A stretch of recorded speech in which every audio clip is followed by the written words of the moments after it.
Hi, I'm Will Merrick, and I'm going to show you how to convert your tripod to a steadicam using my method. You can also convert it back into a tripod whenever you want to use it. You'll need, of course, your tripod, whichever one you have at the moment should do, and a screwdriver, probably a cross point.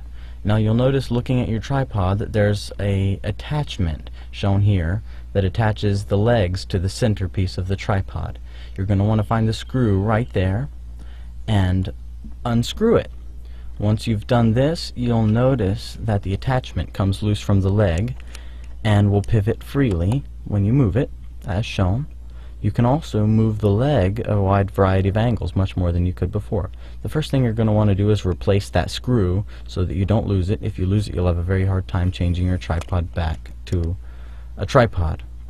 It should look about like this right now. Notice all you've done is just unscrew that leg. Now you're going to want to open this this grip right here. I don't know what it's called, and it'll allow you to tilt the tripod head. You're going to want to tilt it 90 degrees. You'll see why in a minute. That's where the camera is going to be attached. Make sure to tighten it back. Lift the tripod extension thingy all the way up. You can always shorten it later, but for now let's just do it all the way up. Tighten it. If you don't tighten everything in this Steadicam, you could hurt your camera. So it's about finished right here. This is just it right there. Now lay it on the ground and attach your camera. I won't be attaching my camera since I need it to film this video. You'll want that leg that is freely pivoting facing up and down in proportion to your tripod head. Notice mine just needs a little bit of adjusting there. Yours may need turning as much as 180 degrees.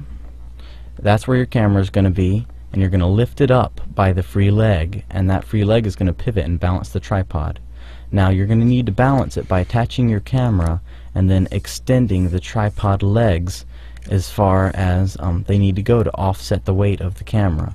You could even add markings to make them easy to adjust if you want to. I'm just playing it by ear right now.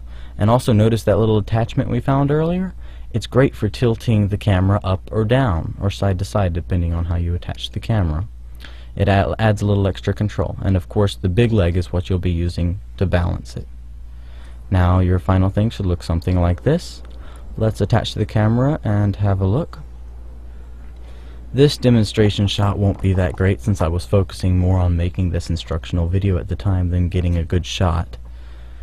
But let's have a look anyway. You can see some better ones at the beginning of this video and later on toward the end. But you know, I move it around a little bit, go around a tree. Okay, you can notice I'm tilting the camera using that back leg. You can also use it to hold it level. You can also attach the camera facing straight forward and backwards, which is great if you want to follow someone's feet down a hallway or up the steps where you don't have enough horizontal space for a full sideways Steadicam. And I actually think this version keeps the Steadicam a little more smooth. You don't notice the circular shaking as much as you do the back and forth shaking. And I'm tilting it up and down using that control once again.